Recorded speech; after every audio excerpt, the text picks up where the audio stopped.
नमस्कार। राष्ट्र, राष्ट्रियता, सभ्यता र संस्कारको सङ्गम बागमती टेलिभिजनको समाचारमा स्वागत छ। म गौरव अधिकारी। प्रारम्भमा मुख्य समाचार। बुधबारसम्म सिट बाँडफाँडको टुङ्गो लाग्ने नेकपा माओवादी केन्द्रका अध्यक्ष दाहालको भनाई। प्रतिगमनकारी प्रवृत्ति परास्त नभएसम्म गठबन्धन जारी रहने दाबी। प्रमुख प्रतिपक्षी दल नेकपा एमालेको सहमतिमै सरकारले नागरिकता विधेयक ल्याएको गृहमन्त्री बालकृष्ण खाँडको भनाई। नागरिकताको विषयमा गम्भीर भएर अघि बढ्ने दाबी। सोमबार शेयर बजार नेप्से 3.76 अङ्कले बढेर परिसूचक 1993 अङ्कमा 1 अर्ब 26 करोडको मात्रै कारोबार। पाकिस्तानमा बाढी पहिरोबाट 3 करोड 30 लाख जना मानिस प्रभावित। उद्धार तथा राहतका लागि ठूलो मात्रामा जनशक्ति परिचालन। र अस्ट्रेलियामा यसै वर्ष आयोजना हुने आइसिसी पुरुष टी20 विश्वकप क्रिकेटको ट्रफी नेपालमा। मङ्गलबारबाट ट्रफीको प्रदर्शनी गरिने।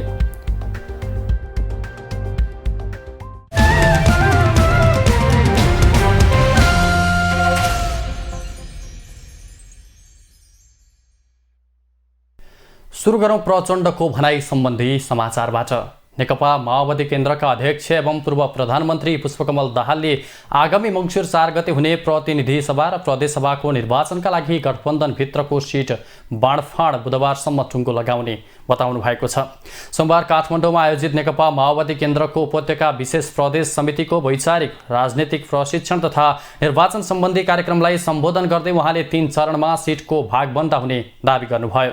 उहाँले 15 गतेसम्म सिट बाँडफाँड सक्ने र 20 गते कुन क्षेत्रमा कुन दललाई उठाउने भन्ने निष्कर्ष निकाल्ने, 25 भदौसम्म आफ्नो पार्टीले उठाउने उम्मेद्वारको टुङ्गो लगाइसक्ने बताउनुभयो।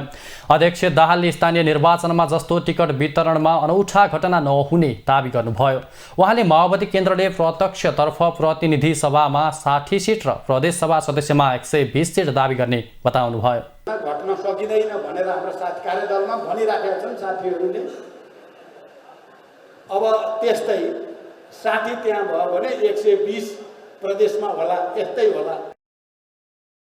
अध्यक्ष दाहालले गठबन्धन अब पनि रहने कि नरहने भन्ने बारेमा अहिले बहस चलिरहेको भन्दै यही गठबन्धनमा आगामी निर्वाचन लड्ने प्रतिबद्धता जनाउनुभयो। उहाँले नेकपा एमाले प्रति लक्षित गर्दै प्रतिगमनकारी प्रवृत्ति परास्त नभएसम्म गठबन्धन रहिरहने दाबी गर्नुभयो। प्रतिगमनकारी प्रवृत्ति परास्त हुँदैन।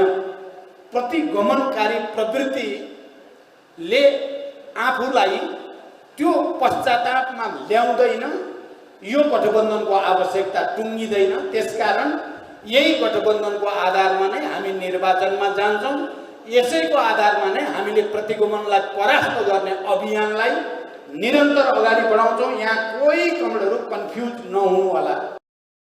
अध्यक्ष दाहालले नागरिकता विधेयकको गलत प्रचार गरेर नेकपा एमाले चुनावी एजेन्डा बनाइरहेको आरोप लगाउनुभयो। उहाँले माओवादी केन्द्रले नै वैवाहिक अङ्गीकृतलाई 7 वर्षपछि मात्रै नागरिकता दिने प्रावधान ल्याएको उल्लेख गर्दै नेकपा एमालेका अध्यक्ष केपी शर्मा ओली प्रधानमन्त्री रहँदा 6 महिनासम्म नागरिकता विधेयक संसदमा पेश नगरेको बताउनुभयो। उहाँले संसद विघटन गरेर तत्कालीन प्रधानमन्त्री ओलीले नागरिकता अध्यादेश ल्याएको र अहिलेको गठबन्धन सरकारले सोही विधेयक ल्याएको बताउनुभयो। पटक पटक हामीले जोड गर्यौं तर सहमत हुने भएन। अन्तिममा उनले के गरे? संसद विघटन गरेर अध्यादेश ल्याए। अध्यादेश के ल्याए? अहिले गठबन्धन सरकारले जे ल्याएको छ त्यही ल्याए, वैवाहिक अङ्गीकृत हटाएर। अध्यक्ष दाहालले सरकार राष्ट्रिय सहमति बनाएर वैवाहिक अङ्गीकृतको बारेमा पनि प्रतिबद्ध रहेको बताउनुभयो। उहाँले आगामी मङ्सिर 4 गते हुने प्रदेश र प्रतिनिधि सभा सदस्यको निर्वाचनका लागि काठमाडौँ उपत्यकामा नयाँ उम्मेद्वार ल्याउने तयारी गरेको बताउनुभयो।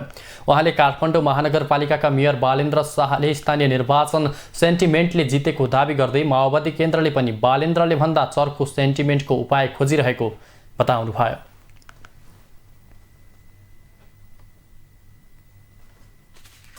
गृहमन्त्री बालकृष्ण खाँडले प्रमुख प्रतिपक्ष दल नेकपा एमालेको सहमतिमै सरकारले नागरिकता विधेयक ल्याएको बताउनु भएको छ। सोमबार राष्ट्रिय सभा अन्तर्गतको विधायन व्यवस्थापन समितिको बैठकमा नेपाल नागरिकता पहिलो संशोधन विधेयक 2079 माथिको छलफलमा भाग लिँदै गृहमन्त्री खाँडले यस्तो दावी गर्नुभएको हो। प्रमुख प्रतिपक्षी दलका नेता एमाले अध्यक्ष केपी ओलीसँग सघन छलफल गरी सहमतिमै सरकारले सो विधेयक अघि बढाएको र संसदको दुवै सदनबाट पारित गराएको गृहमन्त्री खाँडको जिकिर थियो। उहाँले सो विधेयक केपी ओली नेतृत्वको अघिल्लो सरकारले ल्याएको विधेयक र अध्यादेशमा आधारित रहेको पनि समितिलाई जानकारी गराउनुभयो।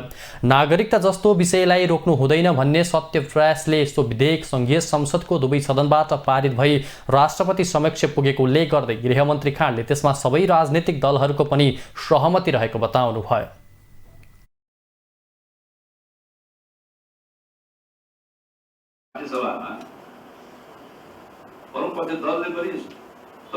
सहमति नै जनाएको आफ्नो धारणाहरू थियो होला, संशोधनहरू थियो होला, विचारहरू थियो होला, तर नागरिकता जस्तो विधेयकमा यसलाई अब रोक्नु हुँदैन भन्ने एउटा सत्प्रयासले नै सबैको साथ र सहयोगले अगाडि बढेको। गृहमन्त्री खाँडले राष्ट्रपति विद्यादेवी भण्डारीले सन्देशसहित फिर्ता पठाएको सो विधेयकमा केही संवेदनशील र महत्त्वपूर्ण विषय रहेको उल्लेख गर्दै त्यसलाई हल गरेर जान सरकार प्रतिबद्ध रहेको बताउनुभयो। उहाँले नागरिकताका सम्बन्धमा संविधानकै केही प्रावधान परिष्कृत र परिमार्जित गर्नुपर्ने अवस्था रहेको भन्दै त्यसलाई अघि बढाउन पनि सरकार तयार रहेको बताउनुभयो। संविधानलाई परिमार्जित र परिष्कृत गर्नुपर्ने पनि छ। म समान गर्न चाहन्छु। अहिले समानताको कुरा उठेको छ। हाम्रो संविधानको पनि समानतासँग सम्बन्धित कुरामा हाम्रो कमिटमेन्ट छ, हाम्रो व्यवस्था छ समानता। नेपालमा कुनै पनि आधारमा लिङ्ग, जात, धर्म, सम्प्रदाय, वर्ण, भूखण्डका आधारमा कसैलाई पनि असमान व्यवहार गरिने छैन। यो हाम्रो संविधानको कमिटमेन्ट हो, व्यवस्था हो। मन्त्री खाँडले विवाह गरेर भित्राइएका विदेशी बुहारीलाई नागरिकता दिने विषय पहिचान नखुलेका अल्पसंख्यकलाई दिने नागरिकताको विषयमा सरकारले गम्भीर भएर सम्बद्ध पक्षसँग छलफल गरेर अघि बढ्ने पनि बताउनुभयो।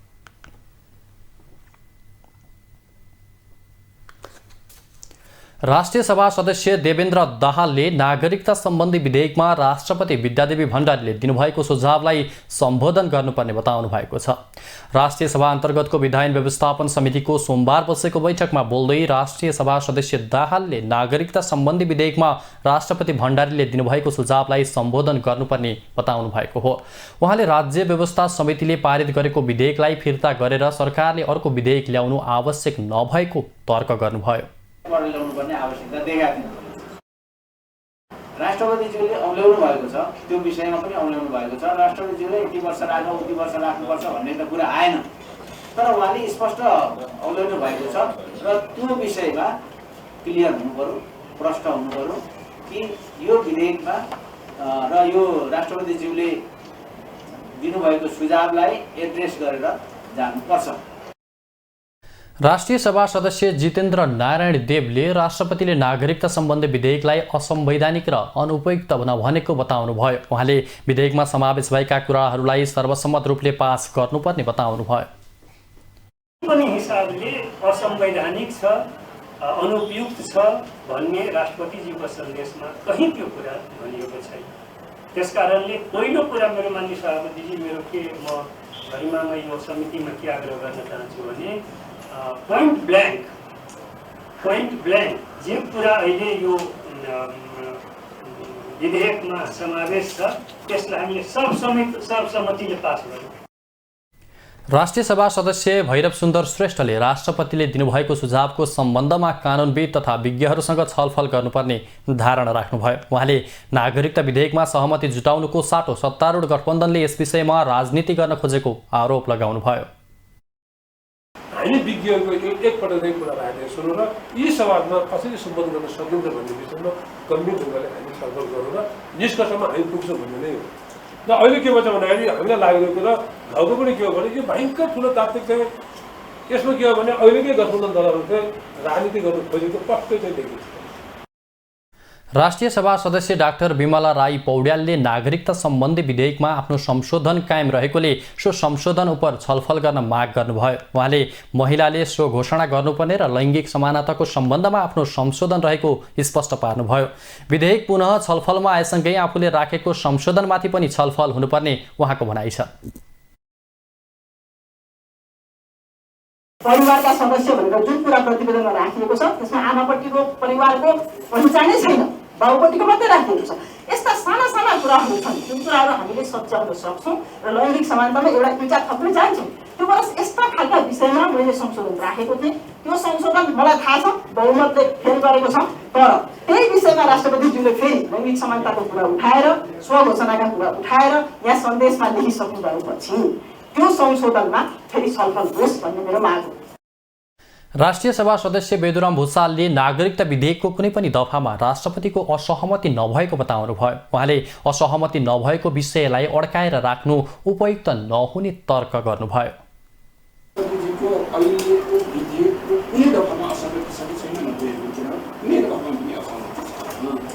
जब असहमति छैन भने यो असहमति नभएको विषयलाई अगाडि बढाएर थप विषयहरू पनि गरौँ भन्ने त्यो जाने हो नि। यसलाई चाहिँ अहिले असहमति नभएको विषयलाई अड्काएर राख्नु राम्रो होइन।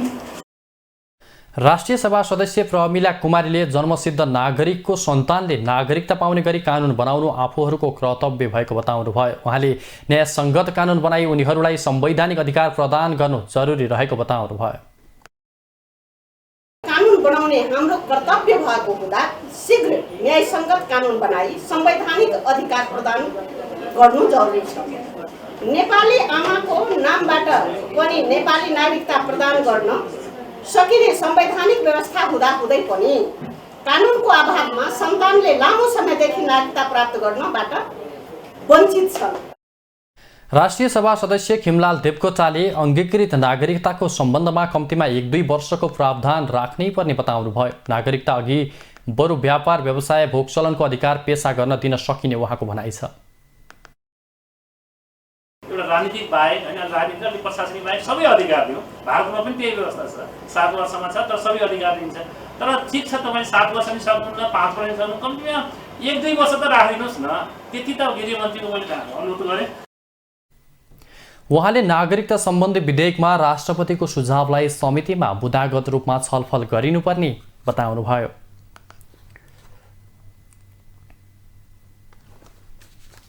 नेकपा एमालेका महासचिव शङ्कर पोखरेलले प्रदेशसभा र प्रतिनिधि सभा निर्वाचनमा आफ्नो पार्टी स्थानीय तहमा तालमेल गरेर जान सदैव खुल्ला रहेको बताउनु भएको छ। सोमबार काठमाडौँमा आयोजित पत्रकारसँग अन्तर्संवाद कार्यक्रममा बोल्दै महासचिव पोखरेलले प्रदेशसभा र प्रतिनिधि सभा निर्वाचनमा आफ्नो पार्टी स्थानीय तहमा तालमेल गरेर जान खुल्ला रहेको बताउनु भएको हो। तर कुनै पनि प्रकारको चुनावी गठबन्धनको पक्षमा आफ्नो पार्टी नरहेको उहाँको भनाइ थियो। राजनीतिक दलहरूले चुनाव आफ्नो नीतिको आधारमा लड्नुपर्ने तर्क गर्दै महासचिव पोखरेलले आफ्नो पार्टी गठबन्धन गरेर निर्वाचनमा जाने पक्षमा नरहेको पटक पटक दोहोर्याउनु भयो। गठबन्धनका सन्दर्भमा हाम्रो चाहिँ स्पष्ट नीति छ। हामी कुनै प्रकारको गठबन्धनका पक्षमा छैनौँ।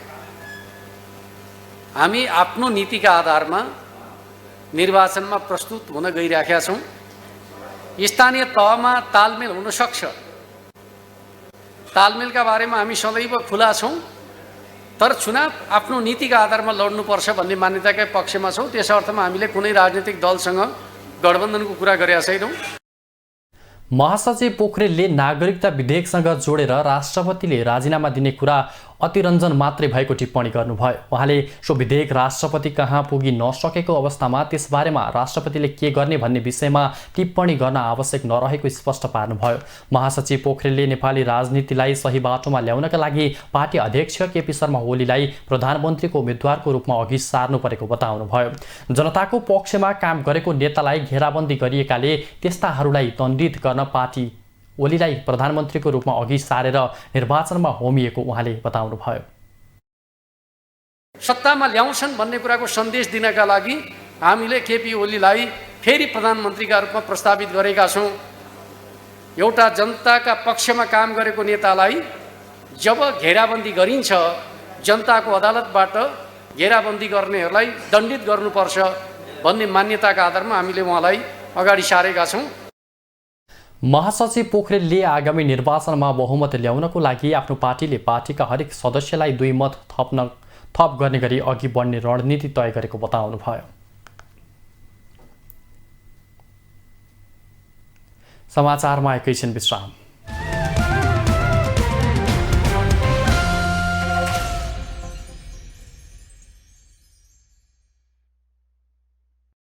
हामी समाचारको निरन्तरतामा छौँ। अब बाँकी समाचार। पछिल्लो 24 घण्टामा थप 226 जनामा कोरोना संक्रमण पुष्टि भएको छ। स्वास्थ्य तथा जनसङ्ख्या मन्त्रालयका अनुसार 4011 जनाको परीक्षणमा 226 जनामा संक्रमण पुष्टि भएको हो। स्वास्थ्य मन्त्रालयका अनुसार 1525 जनाको PCR परीक्षण गर्दा 145 जना र 2486 जनाको एन्टिजेन परीक्षण गर्दा 81 जनामा संक्रमण देखिएको हो। यो सँगै कोरोना भाइरसको सक्रिय संक्रमितको संख्या 3235 पुगेको छ। पछिल्लो 24 घण्टामा 223 जना संक्रमण मुक्त भएका छन्, जसमध्ये 3086 जना होम आइसोलेसनमा रहेका छन् भने 149 जना संस्थागत आइसोलेसन र 44 जना आइसियुमा छन्। यस्तै 5 जनाको भेन्टिलेटरमा राखेर उपचार भइरहेको मन्त्रालयले जनाएको छ। सोमबार थपिएसँगै नेपालमा कोरोना संक्रमितको कुल संख्या 11,47,430 पुगेको छ।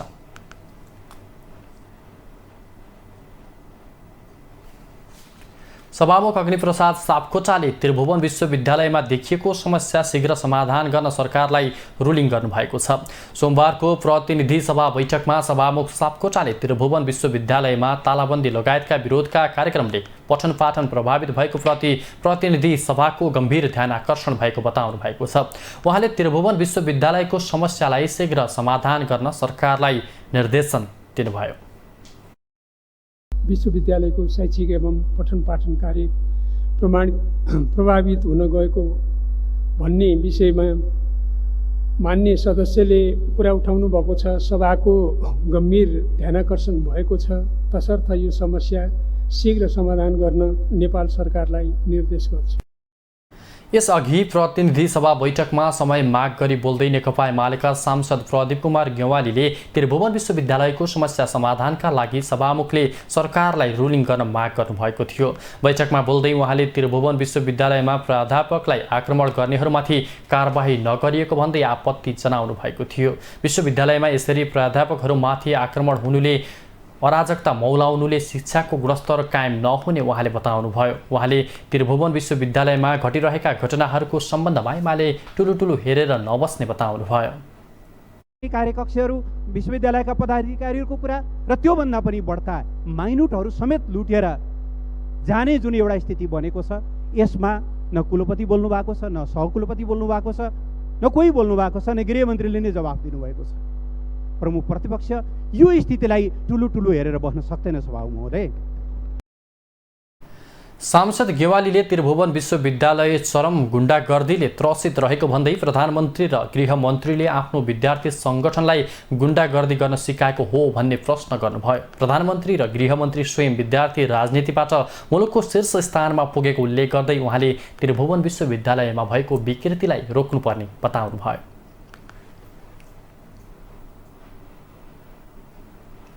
कानुन न्याय तथा संसदीय मामिला मन्त्री गोविन्द प्रसाद शर्मा कोइरालाले बेपत्ता पारिएका व्यक्तिको छानबिन सत्य निरूपण तथा मेलमिलाप आयोग तेस्रो संशोधन विधेयक 2079लाई राजनीतिक रूपमा नहेरिदिन आग्रह गर्नुभएको छ।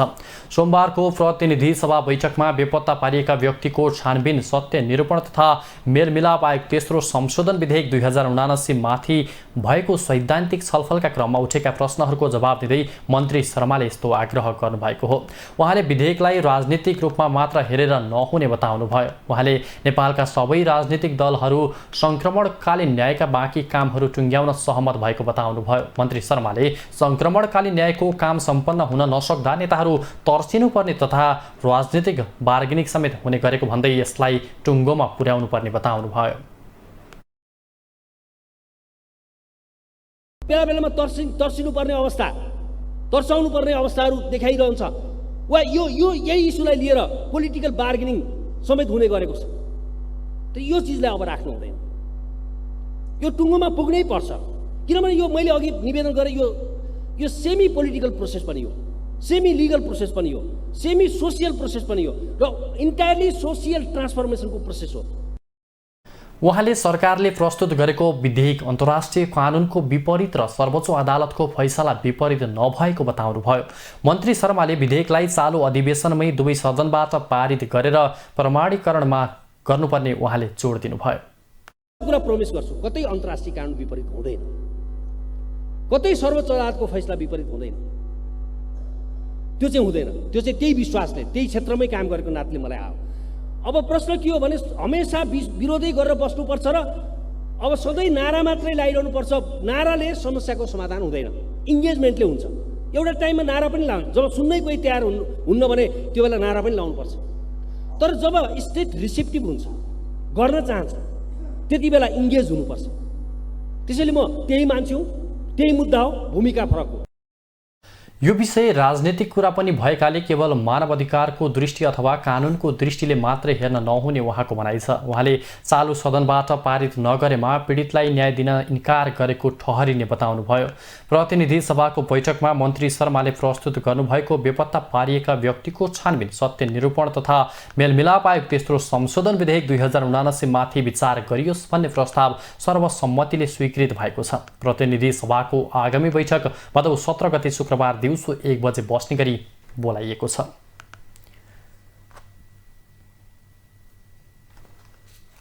नेकपा एमालेका सांसद प्रदीप कुमार गेवालीले बेपत्ता पारिएका व्यक्तिको छानबिन, सत्य निरूपण तथा मेलमिलाप आयोग तेस्रो संशोधन विधेयक 2079 फास्ट ट्र्याकबाट पारित गर्न नहुने बताउनु भएको छ।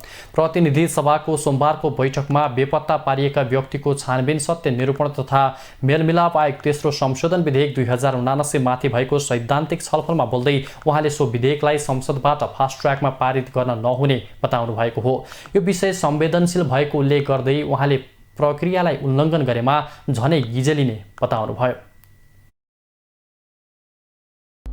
यति संवेदनशील विषयमा प्रक्रियालाई उल्लङ्घन गरियो भने, प्रक्रिया विश्वसनीय भएन भने यो विषय गिजुलिने छ भन्ने कुरा म स्पष्ट पार्न चाहन्छु। त्यसकारणले सरकारले ढिलो गर्ने र पर्याप्त मात्रामा प्रक्रिया अवलम्बन नगरिकन गरिने कुरा यो विश्वसनीय हुन सक्दैन र त्यसले समस्यालाई झन बढी गिजोल्नेछ भन्ने कुरा म स्पष्ट रूपले यहाँ राख्न चाहन्छु। नेकपा माओवादी केन्द्रकी सांसद यशोदा गुरुङ सुवेदीले यो विधेयकलाई छिटोभन्दा छिटो पारित गर्नुपर्ने बताउनुभयो। राज्यका निकायहरू स्वतन्त्र ढङ्गले चल्न नसकेको भन्दै उहाँले शान्ति प्रक्रियालाई तार्किक निष्कर्षमा पुर्याउन राज्यका निकायहरू स्वतन्त्र रूपले चल्नुपर्ने बताउनुभयो। अन्तिम निष्कर्षमा पुर्याउन नसक्दाको अवस्थामा यो वा त्यो रूपमा हामी तानिँदाखेरिको अवस्थामा हामी कति कृतज्ञ हौँ भन्ने स्थिति बनिरहेको छ। त्यसैले हाम्रो कृतज्ञतालाई अन्त्य गर्दै यो ऐन छिटोभन्दा छिटो पास गरौँ। नेपाली कांग्रेसका सांसद दिव्यमणि राज भण्डारीले समस्या समाधानका लागि 1 अर्ब 80 करोडको बजेटको व्यवस्था गरिएको भन्दै पारदर्शी रूपले काम हुनुपर्नेमा जोड दिनुभयो। उहाँले छानबिन समितिमा महिलाहरूको प्रतिनिधित्व हुनुपर्ने बताउनुभयो।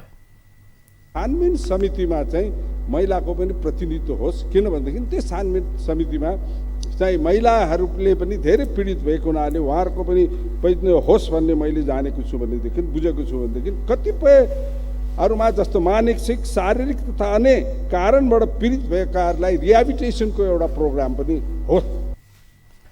नेकपा एमालेका सांसद गोकुल प्रसाद बास्कोटाले विधेयकले पीडितलाई न्याय दिन्छ कि दिँदैन भन्ने गम्भीर सवाल उठेको बताउनुभयो। विधेयकले मानव अधिकारको सम्बन्धमा संविधानको परिकल्पनालाई समेत चुनौती दिएको उहाँको भनाइ थियो। मानव अधिकारका प्रश्नमा हाम्रो संविधानले गरेको परिकल्पनालाई यो प्रस्तावित संशोधनले चुनौती दिएको छ, त्यो कुरा स्वीकार्य हुन सक्दैन। मानव अधिकारको उल्लङ्घन विशेष र गम्भीर हुँदैन। बलात्कार कुन चाहिँ विशेष बलात्कार हुन्छ, गम्भीर प्रकृतिको बलात्कार हुन्छ, कुन बलात्कार सामान्य हुन्छ। हत्या नै हो, जसले मान्छेको ज्यान लिन्छ, त्यो के हुन्छ सभामुख महोदय? नेपाल मजदुर किसान पार्टीका सांसद प्रेम सुवालले हत्या, अपहरण जस्ता मानवाधिकार उल्लङ्घन गर्नेहरूलाई आम माफी दिन नहुने बताउनुभयो। उहाँले घुमाउरो पाराले पीडकलाई उन्मुक्ति दिने गरी विधेयक ल्याइएको टिप्पणी गर्नुभयो। सरकार आफै मुद्दा खडा गर्ने र फैसला गर्ने विशेष अदालत पनि सरकारले तयार गर्ने र त्यो फैसलालाई पुनरावेदन दिन नपाउने भनेर लेखिएको छ। त्यो एकदमै मिल्दैन। र घुमाउरो पाराबाट पीडकलाई उन्मुक्ति दिने गरी विधेयक ल्याइएको र पीडितहरूको विरोध छ। नेकपा माओवादी केन्द्रकी सांसद रेखा शर्माले सत्य निरूपण तथा छानबिनको विषय केवल पीडक र पीडित पक्षको मात्र नभई राज्यको विषय भएको बताउनुभयो। उहाँले यस सम्बन्धमा पीडक र पीडित बनेर विभक्त हुनु नहुने बताउनुभयो।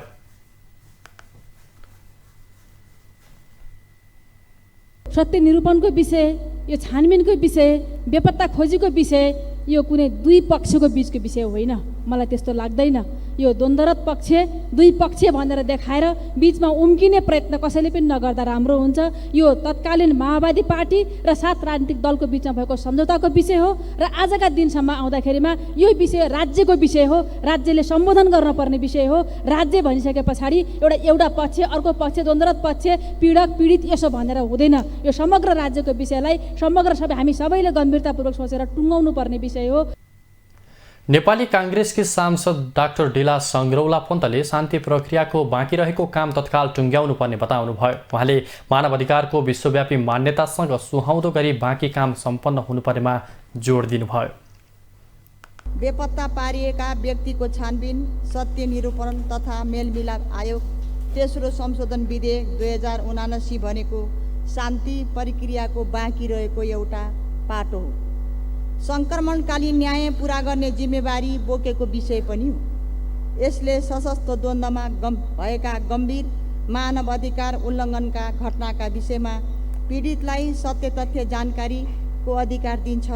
पीडितलाई न्याय र परिपूरण पनि दिनुपर्छ। उहाँले दण्ड पीडित परिवारको मागलाई सम्बोधन गरिनुपर्ने बताउनुभयो। उहाँले नेपालको शान्ति प्रक्रियालाई विश्वको नमुनाको रूपमा बनाउनुपर्ने बताउनुभयो। समाचारमा एकैछिन विश्राम।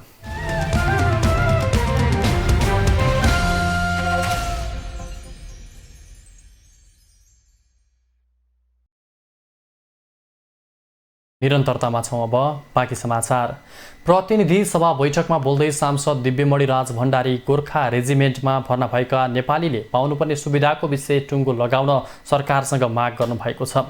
सोमबार प्रतिनिधि सभाको बैठकको शून्य समयमा बोल्दै सांसद राज भण्डारीले गोर्खा सैनिकहरूको मागलाई सरकारले व्यवस्था गरेर दुखी बनाएकाले तत्काल माग पूरा गर्न माग गर्नुभएको हो। उहाँले भारतमा समेत गोर्खा भर्नामा नयाँ नियम बनाएको बताउनुभयो। खालि फर्मालिटीको आधारमा मात्रै काम भइरहेको छ र गोर्खाजहरूलाई पीडितै बनाएर राखेको छ। तसर्थ म सरकारलाई अनुरोध गर्न चाहन्छु, सम्माननीय सभामुख मार्फत चाहिँ ध्यान आकर्षण गराउन चाहन्छु। खालि यो कुरा डिस्कसनको एग्रिमेन्ट, डिस्कसनको फर्मालिटी मात्रै नगरिकन तार्किक निष्कर्षमा पुग्ने गरिकन चाहिँ कार्य गर्न चाहिँ सरकार अगाडि बढ्नु पर्यो। त्यस्तै सांसद दीपक प्रकाश भट्टले विद्यालयमा काम गर्ने शिक्षकहरूको संस्था नेपाल कर्मचारी परिषदले उठाएका मागलाई तत्काल सम्बोधन गर्न सरकारसँग माग गर्नुभयो। उहाँले विद्यालय व्यवस्थापन र विद्यालयका कर्मचारी दुईतर्फ भइरहेकोले उनीहरूको जायज माग सरकारले तत्काल पूरा गर्नुपर्ने बताउनुभयो। गर्नका लागि शिक्षक र विद्यालय व्यवस्थापन समिति एकातर्फ र कर्मचारीहरू एकातर्फ भइरहेको स्थिति छ। यस विषयमा गम्भीर भएर सरकारले छिटोभन्दा छिटो नेपाल कर्मचारी परिषदले अगाडि सञ्चालन गरेको यो सङ्घर्षको कार्यक्रमलाई सम्बोधन गर्दै ती यथोचित मागहरूलाई सम्बोधन गर्नका लागि म सरकारको गम्भीर ध्यान आकर्षण गराउन चाहन्छु। सांसद दुर्गा कुमारी विश्वकर्माले आगामी मङ्सिर 4 गते हुने सङ्घ र प्रदेशको निर्वाचनमा विदेशमा हुने नेपालीलाई पनि भोट हाल्न पाउने व्यवस्था मिलाउन माग गर्नुभयो। उहाँले अहिले 45 लाख नेपाली विदेशमा रहेको तर अहिलेसम्म निर्वाचनमा मत दिने अधिकार नपाएको बताउनुभयो। आजका दिनसम्म झन्डै 40-45 लाख नेपालीहरू विदेशमा रहेका छन् र उनीहरूले कहिल्यै पनि भोट दिन पाएको अवस्था छैन र त्यो भोट दिने अवस्था उहाँ ती नेपालीहरूलाई त्यो सम्बन्धित दूतावासबाट आगामी दिनहरूमा मिलाइयोस् भनेर म विनम्र निवेदन गर्न चाहन्छु। त्यस्तै सांसद नवराज सिलवालले ललितपुरको ठुला दुलुङ क्षेत्रमा उत्पादन हुने कफी खेतीलाई प्रवर्धन गर्न आर्थिक र प्राविधिक प्याकेज माग गर्नुभयो। उहाँले उक्त क्षेत्रमा 1200 घर परिवार कफी खेतीमा संलग्न भएर युरोपमा कफी निर्यात गरिरहेको बताउनुभयो। हामी चाहिँ मन्त्रालय धाइकन प्राविधिक सहयोग चाहियो, आर्थिक प्याकेज चाहियो भनेर भन्दाखेरि पनि सरकारले कानमा तेल हालेर बसेको अवस्था भएको हुनाले म सामान्य सभामुख मार्फत सरकारको ध्यान आकर्षण गर्न चाहन्छु। त्यो क्षेत्रको कफी प्रवर्धनको लागि आर्थिक र प्राविधिक प्याकेज तुरुन्त घोषणा गर्छु। त्यस्तै सांसद पार्वता जीसी चौधरीले माओवादी र काङ्ग्रेसको अपवित्र गठबन्धनले देश र पार्टी दुवैको हित नगर्ने बताउनुभयो। उहाँले प्रधानमन्त्री शेरबहादुर देउवालाई अपवित्र गठबन्धन गर्नु जनतासँगको बेइमानी भएको भन्दै नेपाली काङ्ग्रेसलाई बचाउन गठबन्धन तोड्न आग्रह गर्नुभयो। माओवादी र काङ्ग्रेसको चुनावी अपवित्र गठबन्धनले न त देशको हित गर्छ न त पार्टीको हित गर्छ। यसले दुवै पार्टीलाई भलो गर्दैन। यो अपवित्र गठबन्धन गर्नु जनतासँगको बेइमानी पनि हो। त्यसैले नेपाली जनतालाई नेपाली काङ्ग्रेसलाई बचाउन यो अपवित्र गठबन्धनलाई तोडी काङ्ग्रेस एक्लै चुनावमा जाने घोषणा गर्नुस्। त्यस्तै सांसद अञ्जना विसुङखेले आगामी निर्वाचनमा महिलाको लागि निर्वाचन आरक्षण तोकी कानुन बनाएर समानुपातिक सहभागिता कायम गर्न सरकारसँग माग गर्नुभयो। उहाँले आरक्षण तोकेर तत्काल विधेयक ल्याउन सभामुखको रुलिङ माग गर्नुभयो।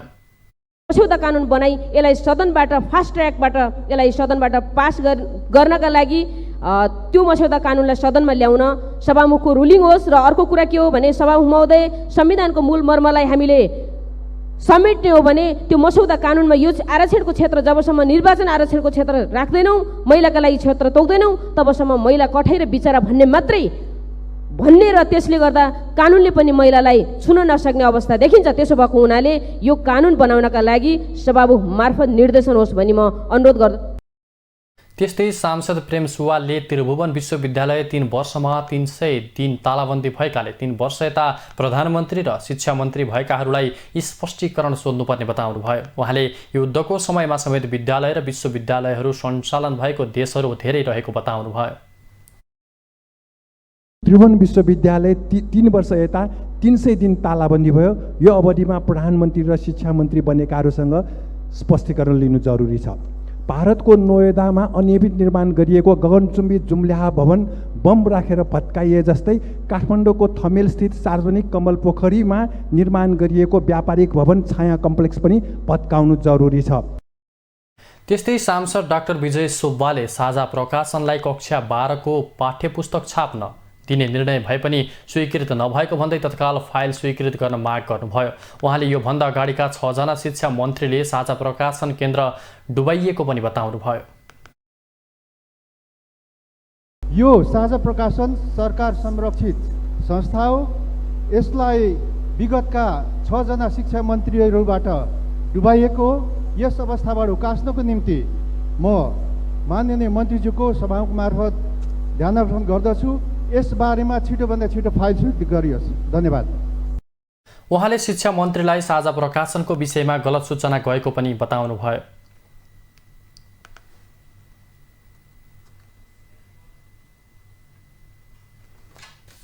मध्यपुर ठिमी नगरपालिकाले एकै दिन 3वटा सहरी स्वास्थ्य क्लिनिक सञ्चालनमा ल्याएको छ। नगरपालिकाका नवनिर्वाचित जनप्रतिनिधिको कार्यकाल सुरु भएको 100 दिन पुगेको अवसरमा 9वटा वडा मध्ये हेल्पपोस्ट नभएका वडा नम्बर 2, 3 र 5 मा सोमबार ती क्लिनिक सञ्चालनमा ल्याइएको हो। सञ्चालित सहरी क्लिनिक वडा नम्बर 2 को सानो ठिमी स्थित नाट्यश्वरी बहुउद्देश्य भवन, वडा नम्बर 3 को वडा कार्यालय भवन कौशलटार र वडा नम्बर 5 को भुलाखेलमा रहेका छन्। क्लिनिकबाट गर्भवती सामान्य बिरामी जाँच, घाउ खटिराको चिरफा र ड्रेसिङ, परिवार नियोजनका अस्थायी साधनको वितरण, सरकारद्वारा तोकिएका औषधिको निशुल्क वितरण जस्ता सेवा प्रभाव हुनेछ। क्लिनिकमा जनस्वास्थ्य निरीक्षक अधिकृत तहको नेतृत्वमा हाललाई स्वास्थ्य सहायक र अनमी गरी 3 जना स्वास्थ्यकर्मी परिचालन गरिएको छ। नगरभित्रका हेल्थ पोस्टमा भएका स्वास्थ्यकर्मीबाट सहरी क्लिनिकको जनशक्ति व्यवस्थापन गरिएको हो।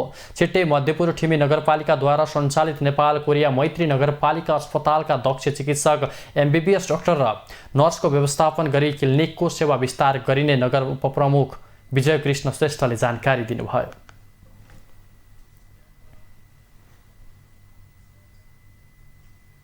अब आर्थिक समाचार।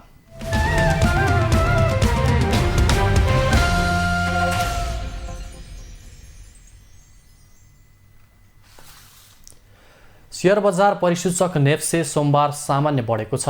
लगातार घटिरहेको शेयर बजार सोमबार भने 3.76 अङ्कले बढेर परिसूचक 1993.02 बिन्दुमा पुगेको छ। जीवन बिमा र उत्पादन समूहको शेयर 40 अङ्कभन्दा धेरै बढेको छ। बैंक, माइक्रो फाइनान्स, लगानी र म्युचुअल फन्ड समूहको शेयर भने घटेको छ। 222 वटा कम्पनीको 34,40,900 किता शेयर 1,26,66,19,150 रुपैयाँमा कारोबार भएको छ। यस्तै क वर्गका कम्पनीहरूको कारोबार मापन गर्ने सेन्सेटिभ इन्डेक्स 1.76 अङ्कले बढेर 387.46 बिन्दुमा पुगेको छ। सबैभन्दा धेरै नेपाल टेलिकमको 11,25,00,000 रुपैयाँको शेयर किनबेच भएको छ। नेप्से सामान्य बढेको दिन विन नेपाल लघुवित्त वित्तीय संस्थाको शेयर 7% भन्दा धेरैले बढेको छ। समग्र बजार बढे पनि रुरु जलविद्युत कम्पनीको शेयर झन्डै 6%ले घटेको छ।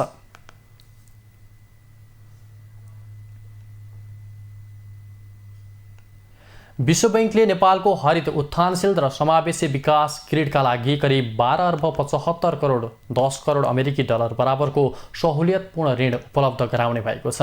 अर्थ मन्त्रालयमा सोमबार आयोजित एक कार्यक्रममा सहुलियतपूर्ण ऋण सम्झौतामा हस्ताक्षर भएको हो।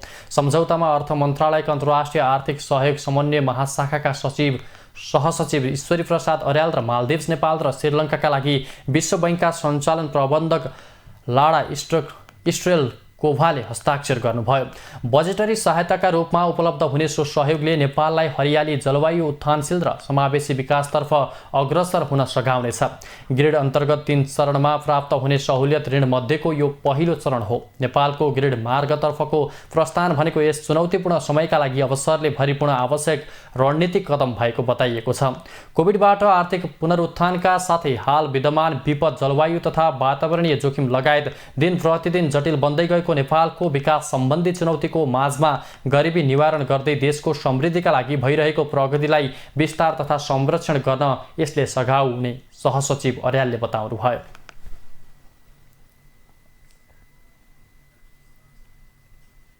अब अन्तर्राष्ट्रिय समाचार।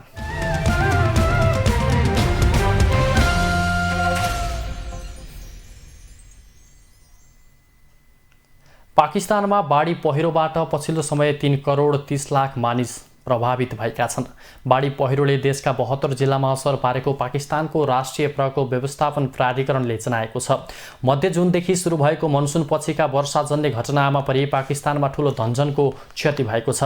बाढी पहिरोबाट सबैभन्दा बढी सिन्ध प्रान्त प्रभावित भएको छ। देशको दक्षिणी क्षेत्रमा पर्ने सो प्रान्तमा मात्रै 1,45,00,000 मानिस प्रभावित भएको प्राधिकरणले जनाएको छ।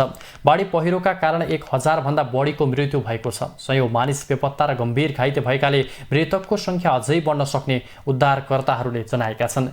यस वर्षको प्राकृतिक प्रकोप 30 वर्ष यताकै सबैभन्दा बढी घातक देखिएको प्राधिकरणका अधिकारीहरूले जनाएका छन्। अत्याधिक वर्षाका कारण देशका विभिन्न ठाउँमा बाढी पहिरो लगायतका घटना भएको प्राधिकरणले जनाएको छ। बाढी पहिरोको कारण अरू हजारौं मानिस विस्थापित र प्रभावित भएका छन्। त्यसैगरी करिब 7 लाख घर क्षतिग्रस्त भएका छन् भने 150 भन्दा बढी पुल भत्किएका छन्। लगातारको वर्षाका कारण देशका विभिन्न ठाउँमा बाढी पहिरो आएको र ठूलो मानवीय तथा भौतिक क्षति भएकाले राष्ट्रिय संकट घोषणा गरिएको छ। सरकारले गत बिहीबार राष्ट्रिय संकट घोषणा गर्दै आफ्ना सबै शक्ति तथा कार्यक्रम प्रभावित क्षेत्र र पीडित जनतामा केन्द्रित गरिने जनाएको छ। बाढी पहिरो गएका ठाउँमा उद्धार तथा राहतका लागि ठूलो मात्रामा जनशक्ति परिचालन गरिएको छ।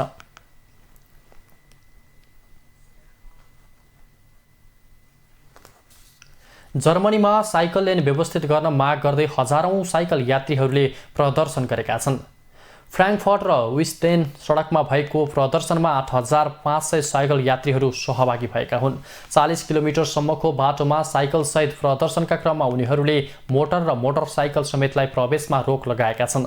साइकल लेनमा पनि जथाभावी रूपमा मोटर र मोटरसाइकलहरूले सवारी चलाउने गरेकाले आफूहरूको ज्यान जोखिममा परेको भन्दै उनीहरूले प्रदर्शन गरेका हुन्। प्रदर्शनका कारण यातायात सेवा अवरुद्ध भएको छ। साइकल यात्रीहरू भने आफूहरूको माग पूरा नभएसम्म प्रदर्शन जारी राख्ने जनाएका छन्।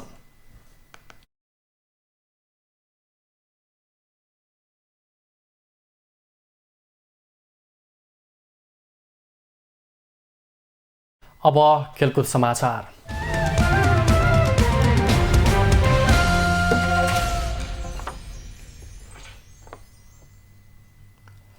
घरेलु टोली केन्या विरुद्धको चौथो T20 अन्तर्राष्ट्रियमा नेपालले हार बेहोरेको छ। नैरोबी स्थित जिमखाना क्रिकेट मैदानमा सोमबार भएको खेलमा नेपाललाई केन्याले 7 रनले हराएको हो। केन्याले दिएको 102 रनको लक्ष्य पछाएको नेपालले 20 ओभरमा 9 विकेट गुमाएर 94 रन मात्र बनाउन सक्यो। नेपालका लागि रोहित पौडेलले सर्वाधिक 47 रन बनाए पनि टोलीलाई जित दिलाउन सकेनन्। आदिल अन्सारीले 8 रन जोड्दा दिपेन्द्र सिंह ऐरी, ज्ञानेन्द्र मल्ल र अर्जुन साउद समान 6 रनमा आउट भए। करण केसी 5 रनमा आउट हुँदा आरिफ शेख 2 रनमा आउट भए। पवन सराफ र सोमपाल कामीले खाता खोल्न सकेनन्। सन्दीप लामिछानेले 4 रनमा अभिजित रहँदा साहब आलम 0 रनमा अभिजित रहे। केन्याका रकिब पटेलले 3 विकेट लिए। विराज पटेल, सेम एन्गोचे र एल्जिया ओटिनोले 2-2 विकेट लिए। त्यसअघि टस जितेर पहिलो ब्याटिङ गरेको केन्याले 20 ओभरमा अल आउट हुँदै 101 रन बनाएको थियो। केन्याका लागि लुकास ओलुओचले सर्वाधिक 33 रन बनाए। यस्तै कोलिन्स अबुयाले 20 रन बनाए। कप्तान सेम एन्गोचेले 13 रन जोड्दा अन्य खेलाडीले दोहोरो अङ्कको रन जोड्न सकेनन्। केन्यालाई सस्तैमा समेट्न नेपालका कप्तान सन्दीप लामिछानेले 5 विकेट लिए। उत्कृष्ट बोलिङ गरेका उनले 4 ओभरमा मात्र 9 रन खर्चिए। आदिल अन्सारीले 2 तथा साहब आलम र दिपेन्द्र सिंह ऐरीले 1-1 विकेट लिए। जितसँगै 5 खेलको टी20 सिरिजमा केन्याले 2-2 को बराबरी गरेको छ। अब निर्णायक मानिएको नेपाल र केन्या बीचको 5औं तथा अन्तिम टी20 मंगलबार हुनेछ। टी20 सिरिजपछि नेपालले घरेलु टोलीसँग 1 दिवसीय सिरिज खेल्नेछ। पहिलो 1 दिवसीय खेल भदौ 17 गते, दोस्रो खेल भदौ 18 गते र तेस्रो खेल भदौ 20 गते हुनेछ।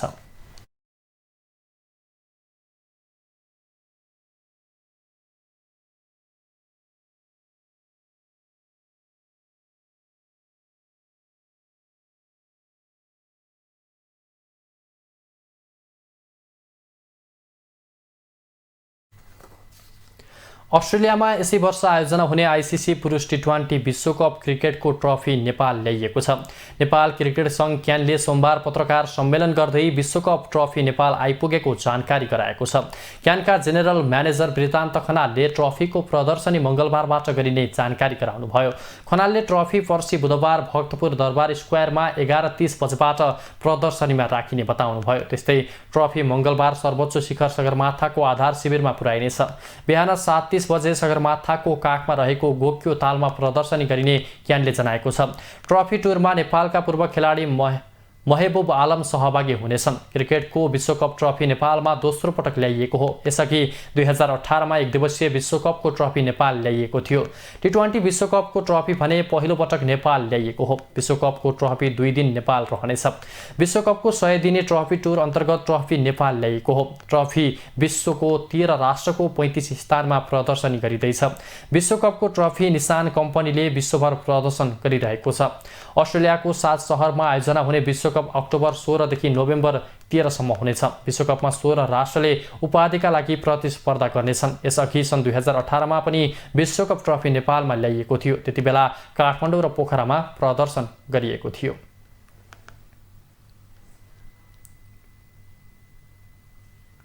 एसियन फुटबल कन्फेडरेसन एएफसीले सोमबार अखिल नेपाल फुटबल सङ्घ एन्फालाई जरिवाना गरेको छ। कुवेतमा भएको एएफसी एसियन कप छनौटको दौरान प्रतियोगिताको 2 आचार संहिता उल्लङ्घन गरेको भन्दै एएफसीले एन्फालाई $7,000 जरिवाना गरेको हो।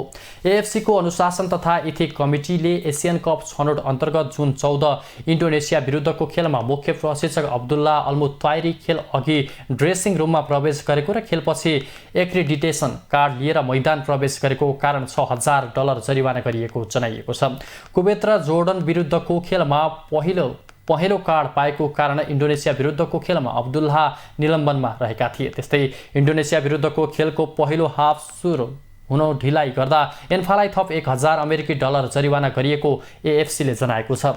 एएफसीले जरिवानाको 25% 90 दिनभित्र तिर्नुपर्ने र बाँकी रकम 2 वर्षभित्र तिर्न सकिने जनाएको छ। एएफसीले यस घटनालाई पुनः दोहोऱ्याएमा एन्फालाई कडा सजाय दिइने बारे एन्फालाई सचेत गराएको छ।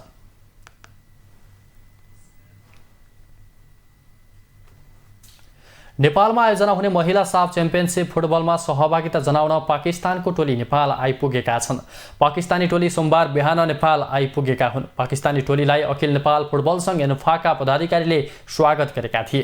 त्रिपुरेश्वर स्थित दशरथ रङ्गशालामा आयोजना हुने महिला साफ च्याम्पियनसिप भदौ 21 देखि असोज 3 गतेसम्म हुनेछ।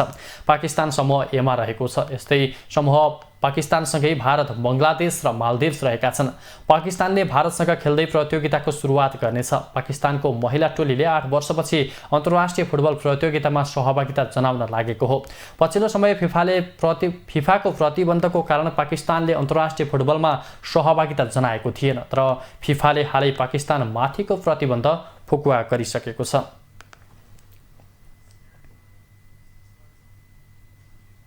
अब मौसम सम्बन्धी जानकारी।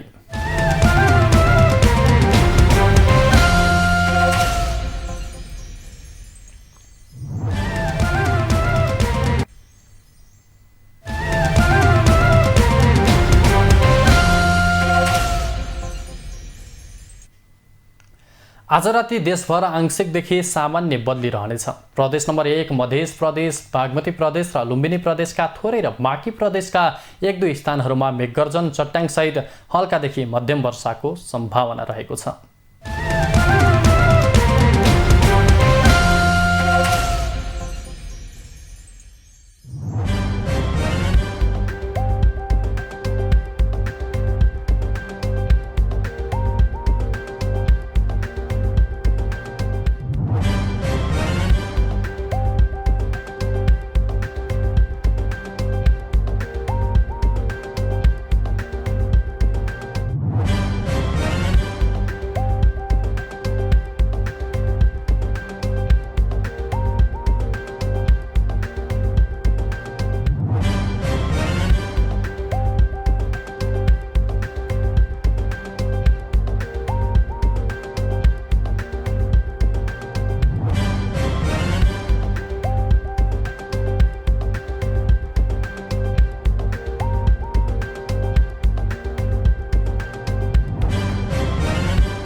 समाचारको अन्त्यमा पुनः मुख्य समाचार।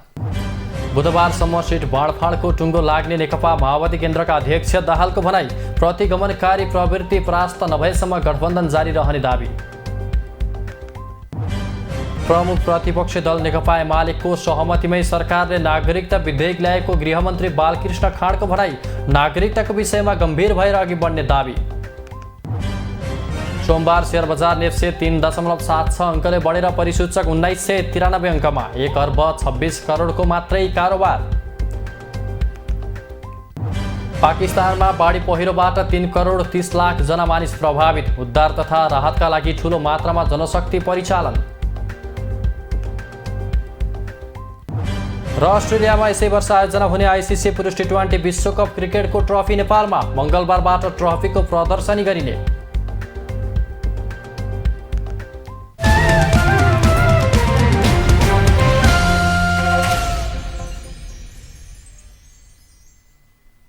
राष्ट्र, राष्ट्रियता, सभ्यता र संस्कार संरक्षणमा समर्पित बागमती टेलिभिजनमा प्रसारण भइरहेको समाचार अहिलेलाई यति नै। हेर्दै रहनुहोला बागमती टेलिभिजन। नमस्कार।